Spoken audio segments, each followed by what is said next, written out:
It's great to do this. And teaching mostly music courses in my career with a couple of intro to humanities here and there. It's come up over and over again, especially in online environments. Not only how to implement it in a way that looks good and is smooth, but uh, how do we do this in a way that doesn't conflict with copyright concerns, et cetera, and so forth. So today, going through this, I just want to share uh, some basic resources that I've picked up over time for mostly images and audio, staying away from film and movies today. Some basic tips and methods I've picked up for how to implement them in Canvas and go over some of those issues related to, how we think about safe practices, how we think about implementing them and staying within, the confines of copyright law, staying on the right side of it. So I appreciate everyone joining me today. I'm gonna share my screen and we will get started.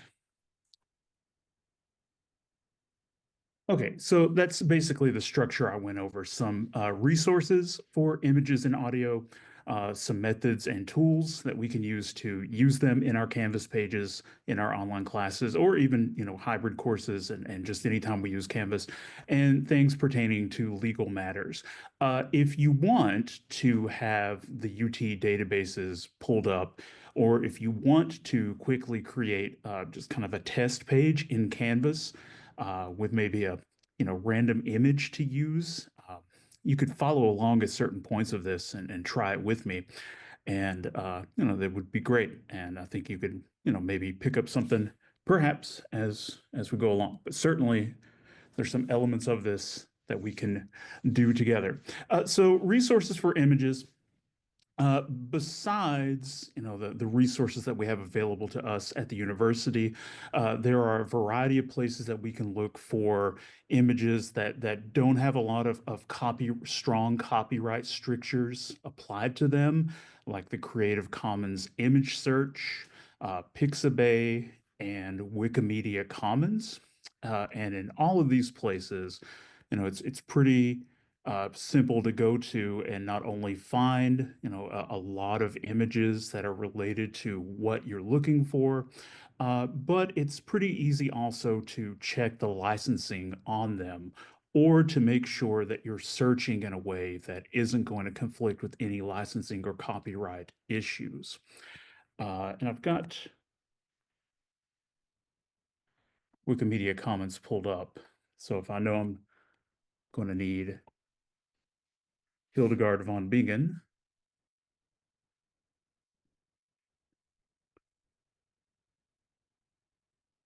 a classic Hildegard image. You can find it here in the Wikimedia Commons. Kind of make sure this work is in the public domain. And at that point, I'm fairly sure that I am safe to go. I probably want to read a little bit more closely than what I'm doing right now just to make, super double extra sure. But that is a good source for finding some public domain images that can apply to a lot of different subjects across the board. And I've given you links to these, and I'll try to make sure that this PowerPoint is available for everyone because I have given all the links within this. Within our own school, we have image databases and even things that we normally think of as being useful for articles like JSTOR. You can filter for images only and search that way as well. And anything that you find in a UT database like that is probably going to be safe to use, but you can also fairly easily within that check the terms and copyright as well, and just make sure that there's no extra limitations applied to it that might apply to your class. Besides JSTOR, we have the AP Images collection, and there is the Library of Congress digital collections that I have found to be very, very useful. So, and similar to the Wikimedia Commons, you can type it in and look at the copyright information fairly easily. Now, I'll show this a little bit later, but when we think about items related to accessibility, it can go beyond this, but as a basic implementation, it is fairly easy within Canvas when you upload or embed an image file to notice that there is a box that says Alt text. And if we get into the habit of filling that in as we create images, that creates just a layer of accessibility that can be very helpful to all of our learners. With alt text, you want to try to impart the same basic information as the image itself. And essentially with alt text, in case you aren't aware, not only will that display if the image fails to load, which can be handy because it can remind you what it was, but text readers will read the alt text information. In the case of an image that is decorative, something like a border around your Canvas page, or something that is really not imparting information that's content related. It really just is there to be just kind of extra and decorative. You can also click a little box when you're uploading an image to Canvas that says decorative image. And this will prevent a text reader from attempting to read it. And that just, again, if you have something like a decorative border and the text reader encounters it, registers it as a decoration with no content value, and skips right past it. When you're thinking about images in your course and you're thinking about tables, please try to avoid using images as your table. Try to create your tables as text within Canvas as opposed to using screenshots or images anytime a table might apply. And we'll see that when we upload an image to our test page in a few minutes. For audio, an interesting place that you can look that has lots of things that you can use, especially if you're wanting to be a little creative, is the BBC sound effect archive. I'll give you the link for that. It has a lot of science fiction noises, a lot of fantasy type noises, but also a lot of sound effects that are from their more, general drama shows. The limitations for using those sound effects are actually rather broad and not hard to stay on the right side of. It just sort of implies that you're not going to pretend that you are the BBC and you're not going to make money off of it. All those real basic types of things that we probably won't have any problem uh, fulfilling if we want to use some sound effects from that really big archive. One thing that you might want to consider, and even, I have found that people aren't aware of this, and then they go ask about it, or they go, looking for it, and they are surprised to discover it's there, is the textbooks that we use or the publishing companies will offer Spotify playlist for us, or sometimes will be willing to send MP3s and MP4s still. I've had both of those in the past 2 or 3 years be true. Asked for MP3 files for a history of rock and roll class, and it was provided, and totally above board at that point. But even if you aren't given that information up front, you could go search for your publisher and the textbook name on Spotify, and you might be surprised. And as an example of this, in my course, I use a textbook called Rockin' in Time, and every song that textbook uses is right here on Spotify, compiled rather nice and neatly for me to create my own playlist from, or just to deploy directly from Spotify, which saves a whole lot of headache when it comes to, you know, not only the legal end, but, just how do I find all of this in a practical way? YouTube is a potential item, and I have some more thoughts on how to do that in a safe way a little bit later, but it's not uh, off the list. It can be used if you're a little bit careful and paying attention to what you're doing. University of Wisconsin-Madison has a list of historical recordings and field recordings, which are pretty spectacular. It's kind of one of those aggregate lists with other lists and links to list besides, and just all sorts of things can be found there. You should add that to your repertoire.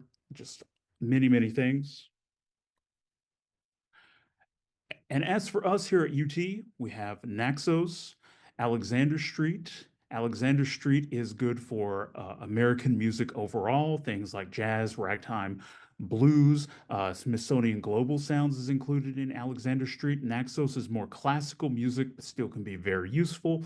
And if you're not aware of it, Chatham House is essentially a speech archive, among other things. So you can look up like Winston Churchill speeches and be taken directly to recordings of those with transcripts right beside it.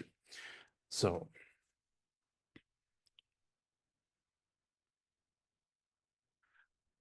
with the idea of the transcript in mind, when we think about deploying audio in a way that is accessible, uh, one of the first things that we can do is think about providing transcripts. And so if we're going to have a recording of a speech, we can have that transcript also linked. And in the case of using a database that has a speech on it, make our students aware that the transcript exists alongside the audio file, because sometimes it's a little bit hidden. So taking the time to gain the familiarity with how the database works and structures itself, and being able to impart that information in instructions for our students, that can be very helpful. Um, and in the case of something closer to what I specifically do, when we have a song, link to the lyrics, have the lyrics provided as well. Back to textbook support, a lot of McGraw-Hill books have listening guides that have a play-by-play lyrics going along with the music in real time. That could be more or less practical or easy to make as part of your Canvas courses for every single song, but it is something that exists in a lot of cases. When you're picking recordings for your class, you want it to be as clear as it can be, and this is true both for speech and for music. So if you have a choice between a recording that's from 1923, and perhaps the fidelity on it is, let's say, compromised, and a recording that's from 2023 and it's got a little bit better audio quality, let's just say on average that would perhaps be true. Choose the one with the clearer audio quality that has less interference for speeches and etc. Try to choose the ones that have limited or reduced background noise. And although I didn't put it on the slide, for hearing impaired students having a sense of if the audio can only be heard in a limited way, even with the recording turned up quite loud, uh, having a sense for that can be helpful as well when making decisions about accessibility. We do at UT have some resources based on audio accessibility. And if you link that to your students and make them aware that it exists and where to go to obtain it, that is a boon for you and your students as well.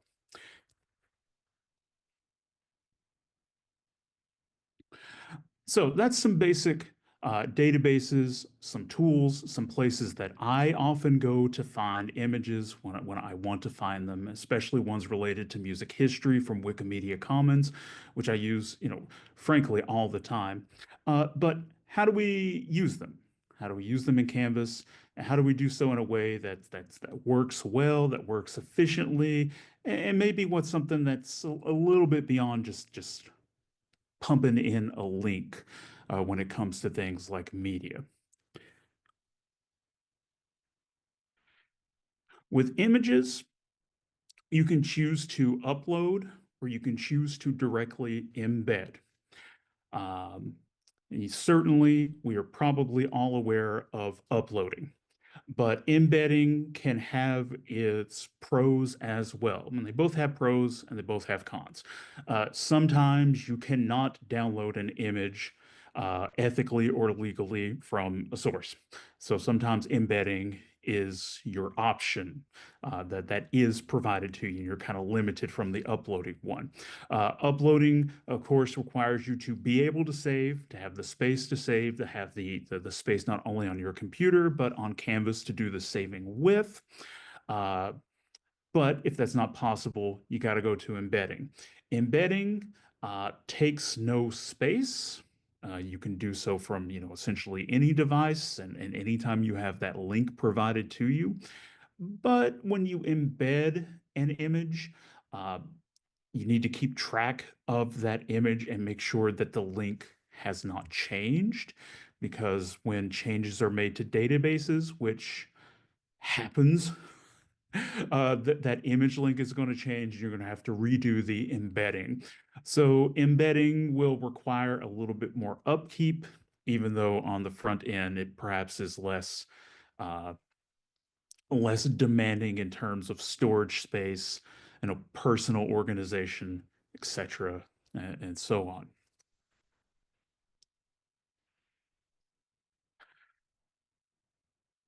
So I've got my test page.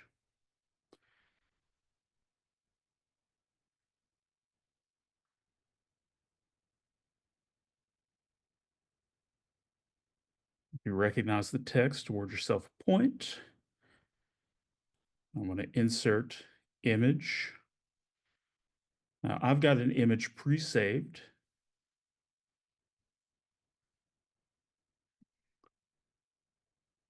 And you see here in my alt text,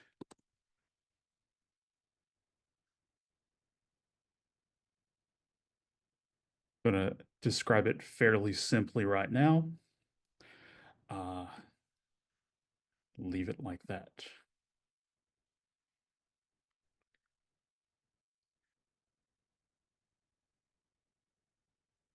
And also I'm going to resize it a little bit because I don't think it needs to be quite that big. You can also, right click on the image or click image options and resize images that way based off of percentages or pixels. So, a lot of people prefer just kind of the broad idea of a 300 width image like that, and it'll sort of do it for you automatically, whatever you prefer.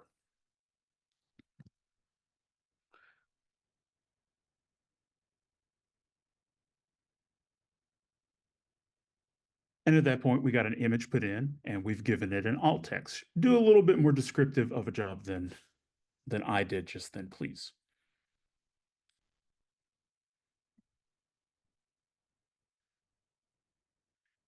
Okay, something I have picked up along the way is if you want to put in an image, but you want it to flow a little bit better with the text that you have, you can do some minor editing in the HTML code to create placement codes and create margins around the image.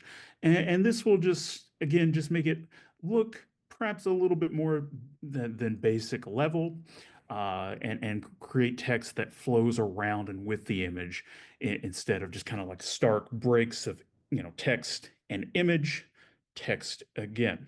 And so what I've provided for you here is it's kind of like what to do within the image code. And so first, the idea of placement. Now, this is a little bit different than just hitting like justification left or justification center, because this is going to allow, again, the text to flow around the image.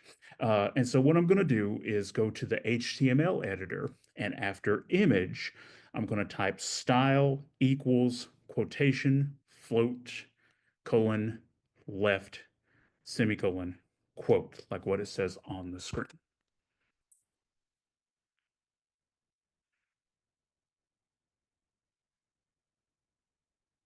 All right, so here's my image code.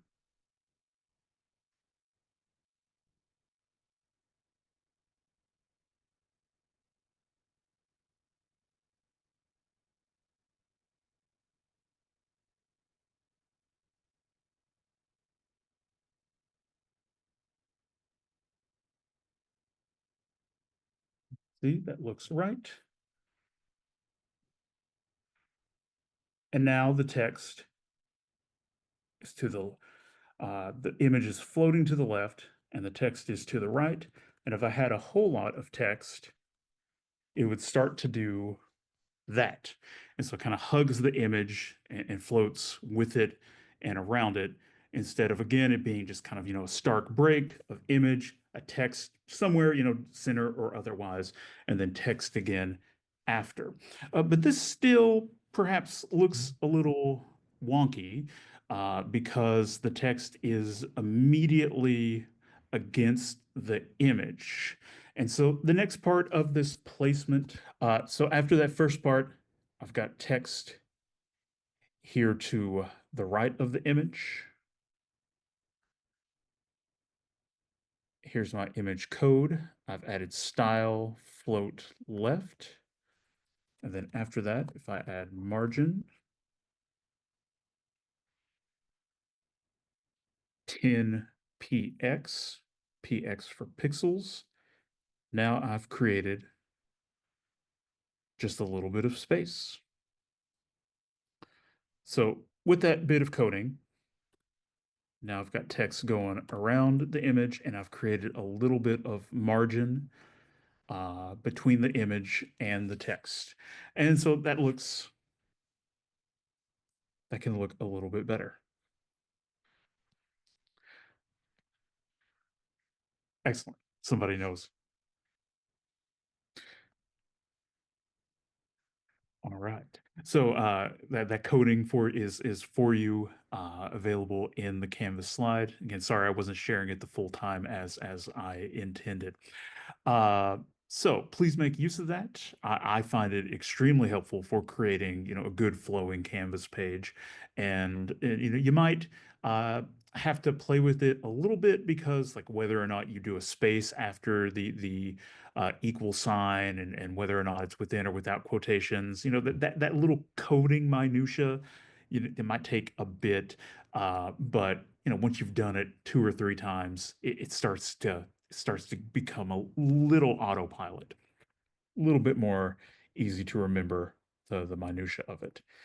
Okay, let's go back to okay. So, and by changing the margin number, you'll get a bigger margin, and by changing the direction after float, you can make the image go right or left, and just however you'd like it to be.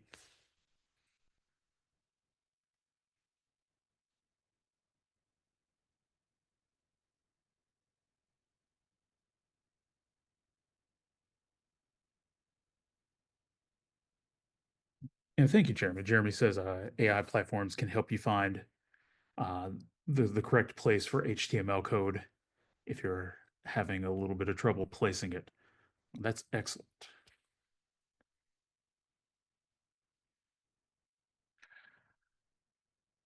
I think the idea of creating module-specific media playlist for yourself, and then also perhaps public-facing ones for your students, is helpful for organization and helpful for upkeep. And when I say public facing or for yourself, this is really what I mean, especially if you're going to use embedded images or audio from databases.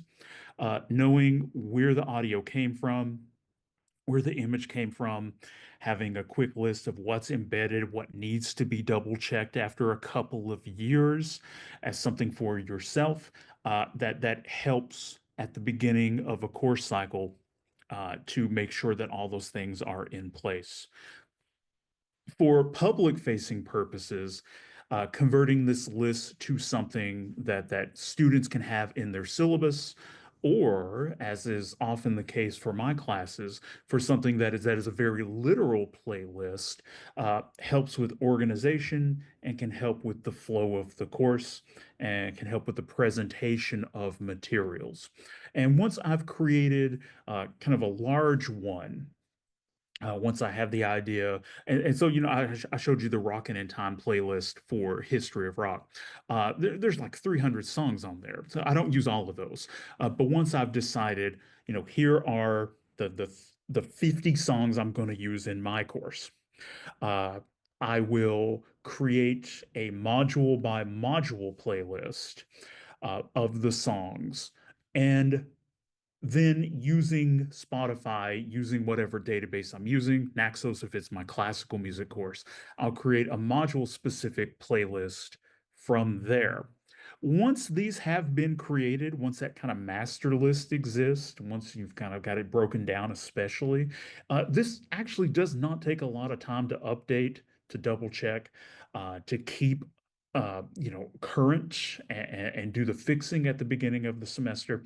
Although creating it the first time can take a minute. So uh, I have created an example here as well. I'll make sure that I'm sharing the right screen this time. But same thing, it's going back to the same test page in a galaxy far away. But instead of just putting in an image this time, I've got a sample playlist from our classical music Naxos database that I'm going to embed directly to our page.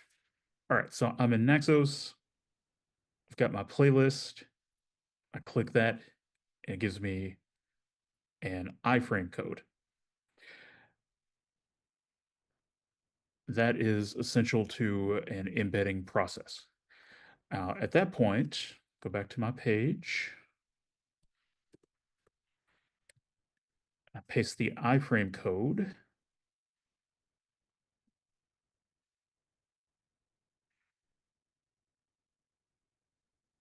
Let's do it within HTML.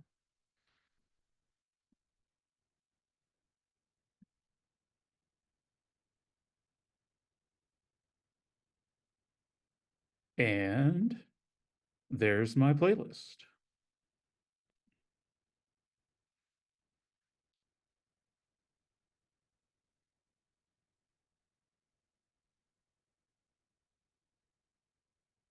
Now, theoretically, this would represent perhaps music for the module or music for a specific section.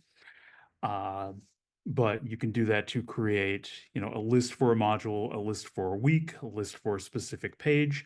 And as long as students are signed in, the music for this, part of the course, they don't have to go hunt for it in a database. You have made the list. It is right there.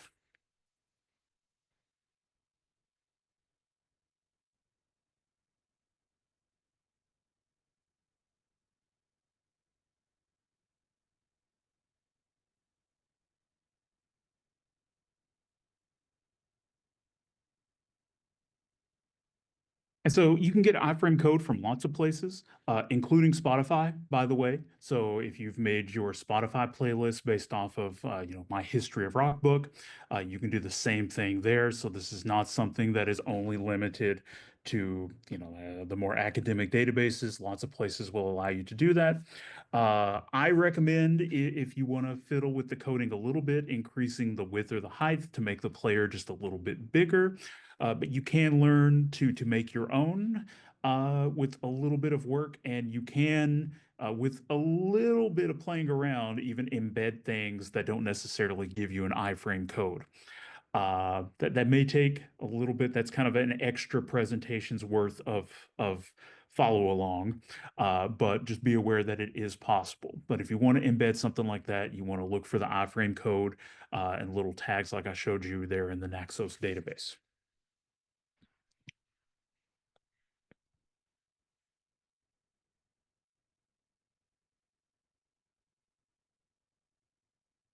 This is, um, I don't know if UT supports faculty Spotify playlists, but this is something that I just have my personal Spotify account, or students can sign up for Spotify, and I use the McGraw-Hill Spotify playlist for my textbook.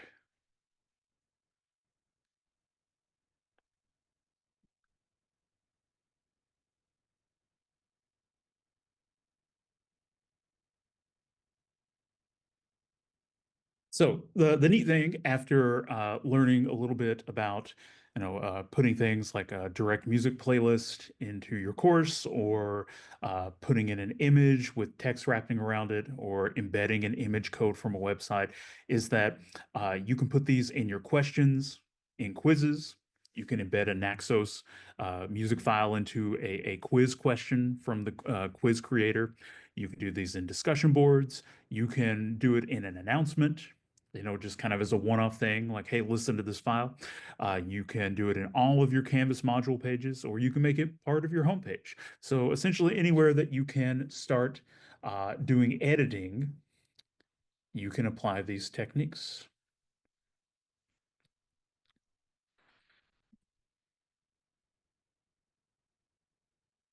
So with the time we have left, and I'll make sure that we're done with, a good 10 minutes for questions and wind down. What are safe practices when it comes to doing this legally? What are some key resources we can look at to make sure that we are doing so beyond listening to Dale Disney for 5 minutes? In other words, where did I get some of this information? I'll let you know that on the last slide or so.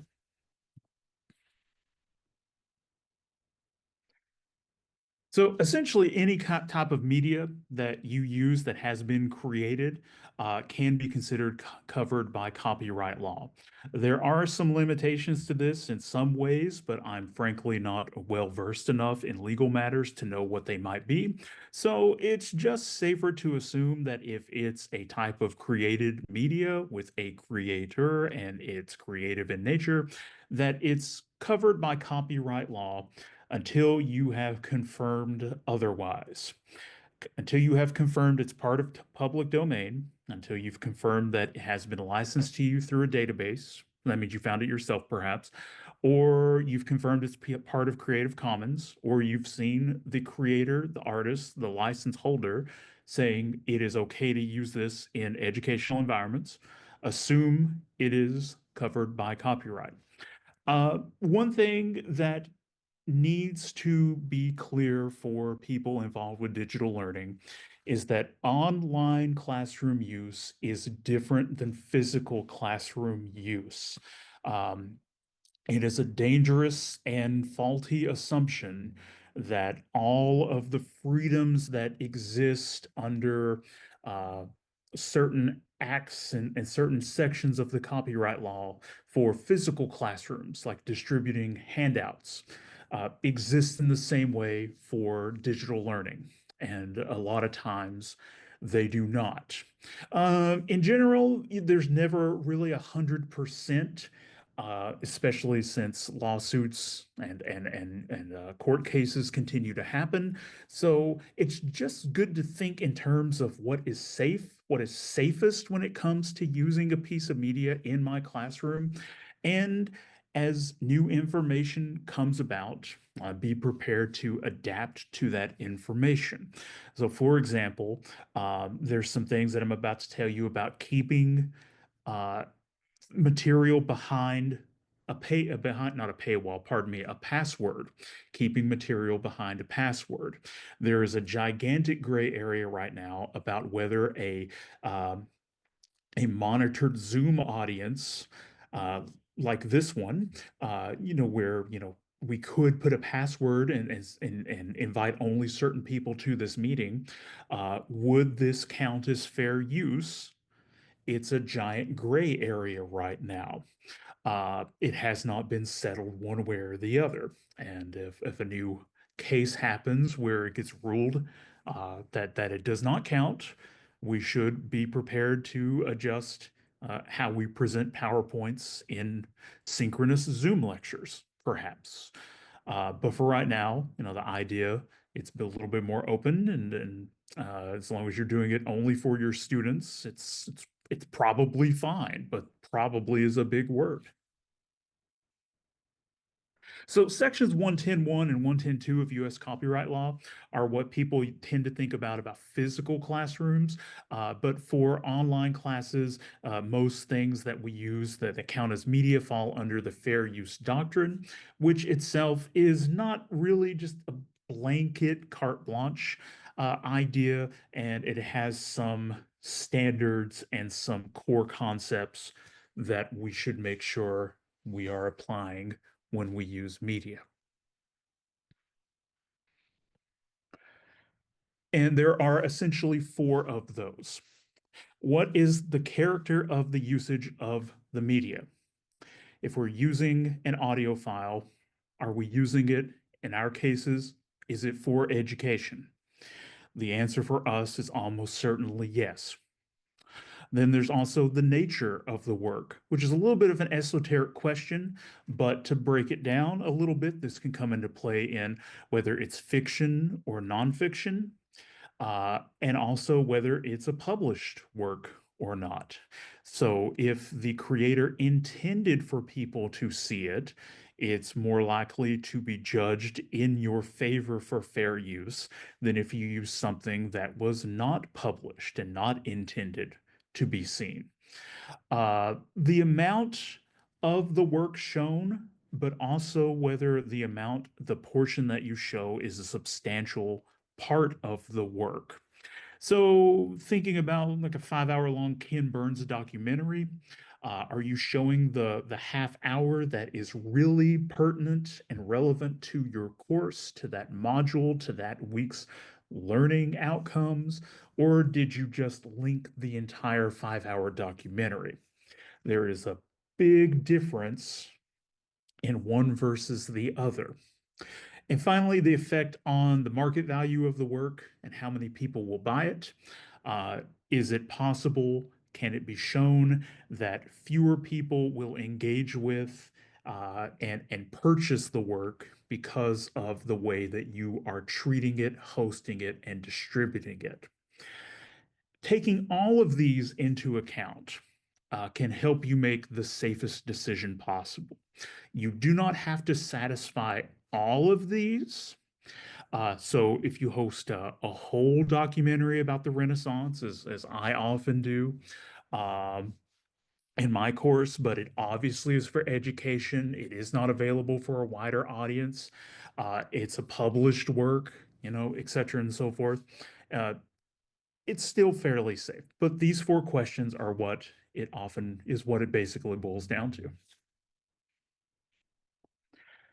So I suggest to you to stick with, when you can, databases and Creative Commons public domain and licensed materials, like we have talked about in this presentation. Those are always safe. They are the safest bet.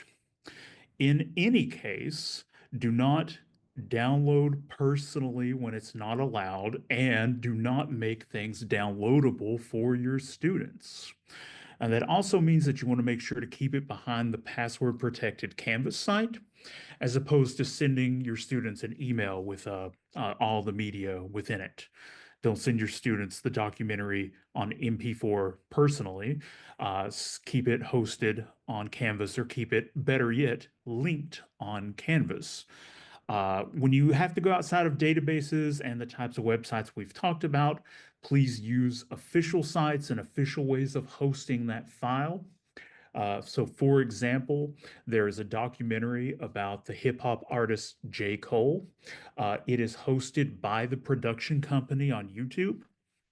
That would be safe to use as long as you link it directly to that particular YouTube account, that particular hosting of it. It would not be safe to use random unofficial uploads or to host the movie yourself by downloading it in some way that you might use to download a file from YouTube. So the way we host it, if we host it at all, how we're making it available, and where we're making it available from, all these factor in. Using only a part of the work when you can, and making it available for only the portion of the class when it's relevant is also a good, safe practice. My Renaissance documentary stays available until we are past the Renaissance. I do not leave it open for the entire class. Once we are into the Baroque period, past the point where students will really not be turning in a paper based off of it anymore, that documentary will close. I recommend removing files from your Canvas menu because anything that you do personally host, students might be able to get from the files. And you can look up how to adjust your Canvas navigation from any Canvas how-to. But removing files from Canvas creates another layer between the student and being able to download something. Keep everything just kind of on Canvas as opposed to there and on your personal website and in emails. We've already talked about that. Give attribution. Uh, do your site work, just essential citation. Where did this come from? Who's the artist, etc., so forth. And consider cycling things in and out every 2 or 3 years. Do a new documentary. Change the art out a little bit. Not a whole redo, not a whole, new paint job on the course, perhaps, but cycle some things in and out. In the case of it being questioned, I used this documentary during the Renaissance module for 2 years is different than I've done it for 15 years. Sorry, I know I'm starting to run out of time. You got it, Irene. Glad to be able to do it. Last thing is that if you connect what you're doing clearly to a learning outcome or goal in the course, that protects you. It also makes it clear for students why they're doing what they're doing, which is good in general, and I keep using my Renaissance module here instead of History of Rock as an example, but in the case of my, Renaissance documentary, one of the learning goals of that particular section of the course is students will examine the connection between European courts and Renaissance secular music. If it were to be asked if you using a particular documentary is appropriate, if you can support that it connects to what you're doing in that section of the course, you are covered in a way that you won't be otherwise. Now you have answered that fair use question about education and purpose in a very clear way. So that is something to think about. The last slide really is some things you can look at on your own, like Columbia's Fair Use Checklist, which I think is the best quick resource for this type of item, this type of thinking. West Virginia's Best Practices for Popular Media, and UTK does have a copyright help page as well. But it's a little bit more broad. It applies to copyright kind of across the board, but there are some things related to online use of media there. And I know we are down to the point where we should open up for questions, and I'll be glad to do so now at this time. Nagar, I think you might have had a question.